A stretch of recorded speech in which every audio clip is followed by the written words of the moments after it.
Hello and welcome. We begin the week with our top focus on Nigeria. Around 30 children could face the death sentence for protesting against the government over the rising cost of living in the country. On Friday, Nigeria charged 76 people on 10 felony counts for participating in the August protest against the government. Now, these charges include destruction of property, public disturbance, and also treason and inciting a military coup, for which, if found guilty, they could face the death penalty. Now, over a third of those charged are aged between 14 and 17. As per reports, 4 of these minors collapsed in the courtroom from exhaustion before they could enter a plea. Several videos shared on social media show many youth sitting or lying on the courtroom floor, holding their stomachs while half awake. The videos triggered public anger, with many pointing toward the lack of nourishment visible in the children. Politicians and civil society groups have condemned the detentions of the youth for participating in protests. Amnesty International has called the detentions horrifying and has urged President Bola Tinubu to unconditionally release the minors, while the opposition politicians have alleged that the children were starved and badly treated during the detention. However, the Nigerian police have denied subjecting the children to any ill treatment and have said that they were provided with medical treatment while in custody. The police also warned that age does not exempt individuals from facing legal consequences in Nigeria, and someone who is more than 7 years old can be indicted. However, some lawyers have pointed that Nigeria's Child Rights Act does not allow any minor to be subject to criminal proceedings and sentenced to death. The death sentence was introduced in the 1970s in Nigeria, but there have been no executions in the country since 2016. For now, these children have been granted bail and their trial has been postponed until January next year. However, Nigeria's Justice Minister has asked for this date to be brought forward. The minors are reportedly being held by police since August, when several Nigerians hit the streets to attend rallies against the Tinubu administration. At least 21 people were killed by the Nigerian security forces in those protests, and more than 700 were arrested. Nigeria, which is Africa's most populous nation and one of the top oil producers, remains in a constant state of crisis, with high inflation and months of power disruption. The inflation rate is at a 28-year high and the local naira currency at record lows against the dollar. As per a new United Nations report, the country is classified as a hotspot of very high concern, as a large number of people are facing acute food shortages. While many ordinary Nigerians are struggling to make ends meet, the country's politicians and lawmakers, who are some of the best paid in Africa, are often accused of corruption. While President Bola Tinubu assured the public that steps are being taken to listen to their demands, many Nigerians remain dissatisfied with the governance that could risking minors to death penalty worsen public trust in the government, or could it ignite even more protests? Now, for more on this, we have with us Inibehe Efiong, who is a human rights lawyer, joining us live from Abuja. Thank you for being with us. Thank you for having me. Now, around 30 minors in Nigeria are facing potential death sentences after being charged with these serious offences for participating in the protest against the country's cost of living crisis.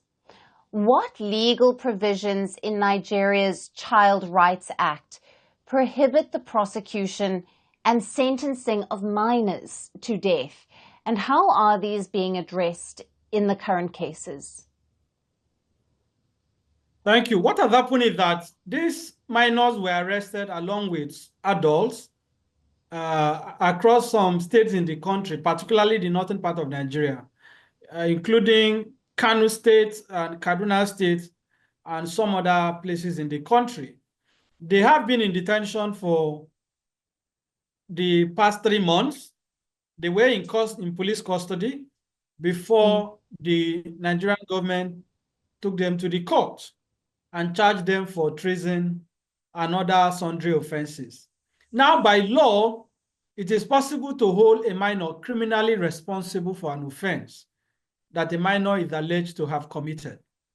But what we are saying in this case is that there is a special procedure under the law for that to be done. And under Section 15 of the Child Rights Act of Nigeria that was passed in 2003, the law prohibits subjecting a minor or a child to trial in the conventional court. A child can only be tried under the law in Nigeria either at the family court or a juvenile court. But in this case, these minors were taken before a federal high court and ran with some adults for offenses that the government is yet to prove.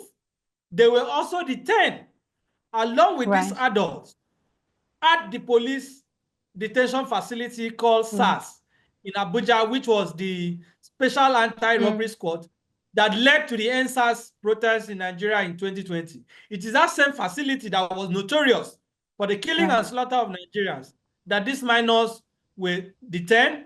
They are malnourished, they were not properly fed, not properly catered for. So what the government has done is wrong. It offends several provisions of the Nigerian law. Right. And Inibehe, as you've mentioned there's concerns of malnourishment and they have not been treated well in detention.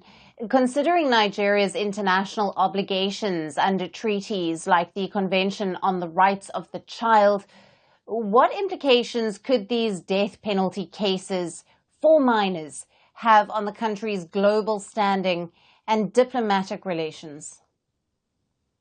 It is an embarrassment to the country, and we are very explicit in making that case, that you cannot parade children who have not been given education, who have been denied education, because even under our law in Nigeria, even before you even go to the International Convention, under the Universal Basic Education Act of Nigeria, Section 2 of that law demands that every child must be given compulsory universal education, particularly at the primary level.